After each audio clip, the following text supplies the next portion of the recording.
Well, the statistics are out, and that means this is the Surrey Report for July 2021. And my amazing team's going to get to those Surrey statistics right after I ask you to please hit the like button for the YouTube algorithm to get this real estate pricing information out to other people that are interested in this type of information. And of course, if you could, please subscribe and support the channel. It really means a lot. We had 421 sales of detached homes in June of this year, with a benchmark price of $1,436,100, and that is a 0.5% month-over-month increase and a whopping 31.8% year-over-year increase. Moving into our townhouse market, we've seen 358 sales for the month of June, as opposed to 265 sales for the same time last year. Our benchmark price is $702,600. That's up 0.9% month over month and 20.4% year over year. And in condos, benchmark price is around $448,000. Now year over year, that's an 11.8% increase, and month over month, it's a 0.4% increase. And you will notice that in all asset classes, the increase month over month has been less than 1%, which is great for buyers because it's been a while since we haven't seen these big jumps month over month. All right, so those stats were the city of Surrey. However, we sell a lot of real estate throughout the Fraser Valley. And if you think back to June 2020, that is when the real estate market just started to pick back up. We weren't by any means out of lockdown because we're still half in lockdown now, but we were starting to see the lockdowns or the major restrictions get eased last summer. And as I said, that's when the market really started to pick up. But how much has it picked up? Well, let's take a look across the whole Fraser Valley, again in detached, townhouse, and the condo markets to find out who saw the biggest and the smallest gains. And I want you to stick around to the end, specifically if you're interested in trying to time the market, because there's something really cool to show you. But let's dive into it here really quickly. Okay, so this is the Fraser Valley Real Estate Board, totally public information. Anyone can go and seek out this information at fvreb.bc.ca in the statistics section. So this is the June, obviously June was the last month that passed. This was just released today, July the 5th. Now let's go over some, I'm not going to read you the whole press release. You can do that on your own. So this section here is the entire board and what it's done. So what you'll see is the actual number of sales is sitting at about 2,250 compared to last month, which was almost 3,000. So number of sales are slowing, which is exactly what we expect after the May long weekend, things to slow down. However, this June over last, there was more than 500-ish sales compared to the same time last year, which is also expected because we were coming out of the strictest portion of the lockdown. At that point, the average price this year, now this is every asset class through across the whole board, is sitting at $983,821. Now last year at this time it was $781. So that means across the entire board we saw 25.9% increase. So there's a good chance if you owned a property, that is your average price gain. However, I don't like to use average price. As I've said in the past, average price is just a calculation. It doesn't take into account what type of property you're buying. It just takes all of the numbers and tosses them in a bin together. So I don't really like to use average price. Today, we're going to focus back on benchmark price. So let's pop back into it here.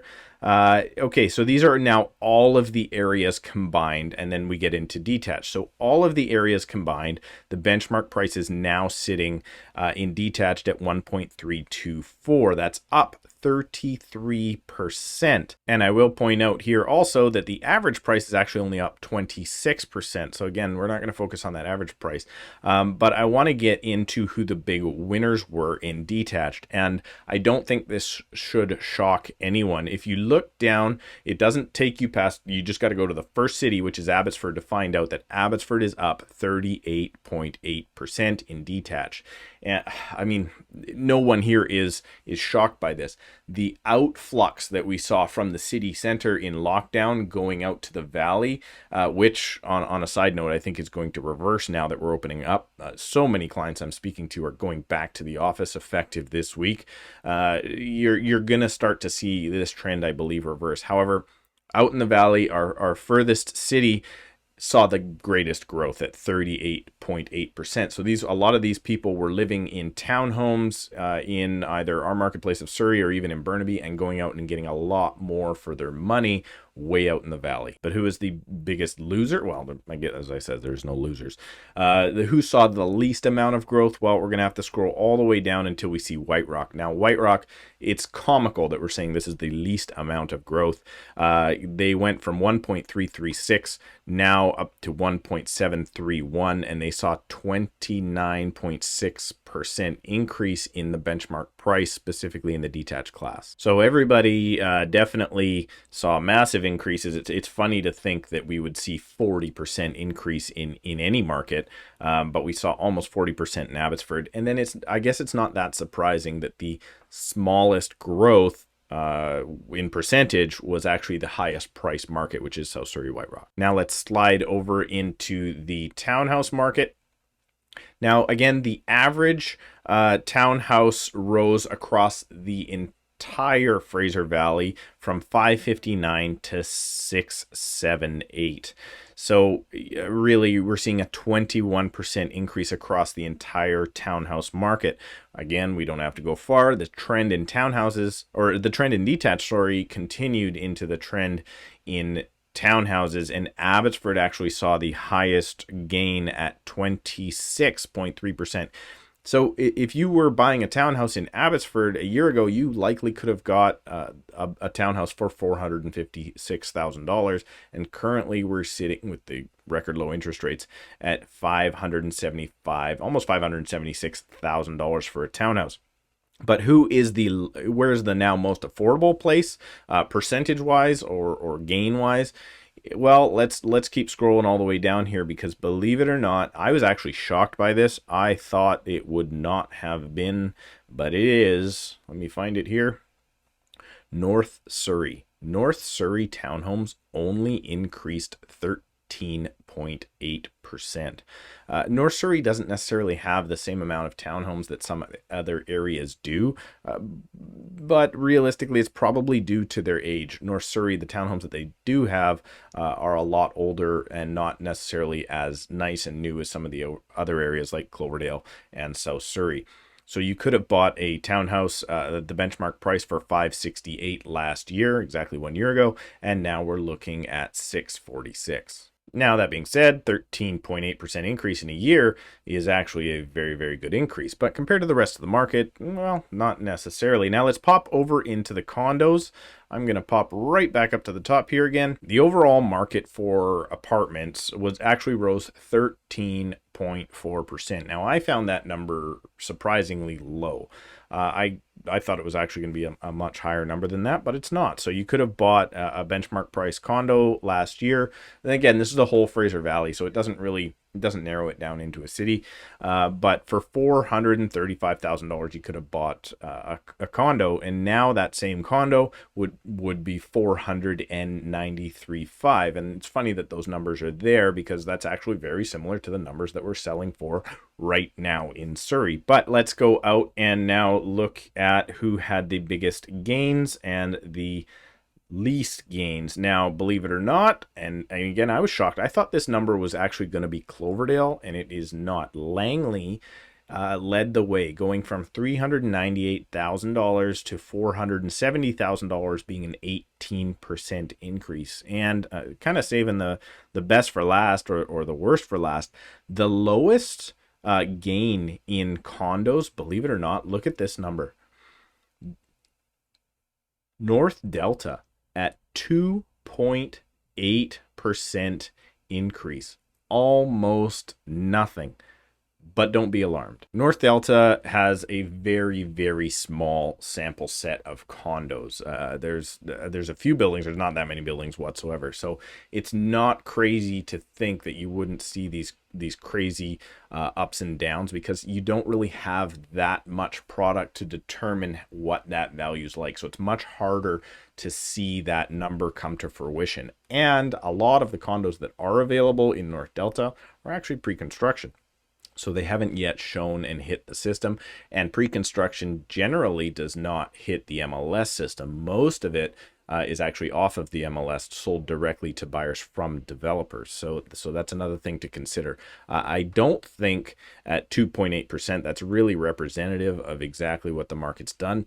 However, I do think this shows that North Delta might be ripe for the picking if you are interested in a condo in that area. But as I alluded to, I like to go down to the bottom of the statistics package every single time because, well, I'm a bit of a visual learner rather than a stats number guy. And let's keep going here. This is the statistics I like to look at. Now, this is the graph that marks the benchmark price for each asset class. You can see the red line here is the detached market, then townhouses are green, and condos are purple. Well, if we zoom in, you're going to see, let's see if I can do this without getting my head right in the way, everything is starting to tail off. You're starting to see all of these properties. Detached is actually completely sideways. So for those people that are interested in trying to time the market, every time we've seen one of these great peaks up like this, and then a small dip back, as I've covered in many of our other videos, you see a great rise and then a dip back, and then you see flat for a while, and then you see a great rise and then a dip back and then a rise.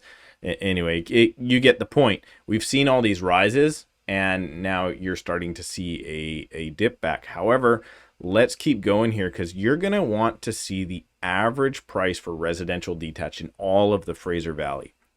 Anyone looking to time the market should see this right now. They should know that we've seen these massive increases and then a dip back, and people that are trying to time the market need to take a very, very close look at this little correction. This little correction shows me that within the next 2 to 3 months will likely be the bottom of the market until it either stabilizes or takes off on another run. And that is for the whole Fraser Valley. So you have to consider that now is the best time to buy if you're trying to time the market and not pay as much as you would have maybe just a couple of months ago. So there you have it. Go back and watch a little bit more of this type of explanation in this video here, all about the summer market and what to expect, whether or not you're a buyer or a seller. Thanks so much for watching. Please remember to subscribe to the channel. It really helps. Hit that notification bell so you don't miss important statistics like this when you're trying to time the market. And also make sure to hit the like button to help get this information out to more people. Thanks for watching the Surrey Report this month, and we'll see you next month.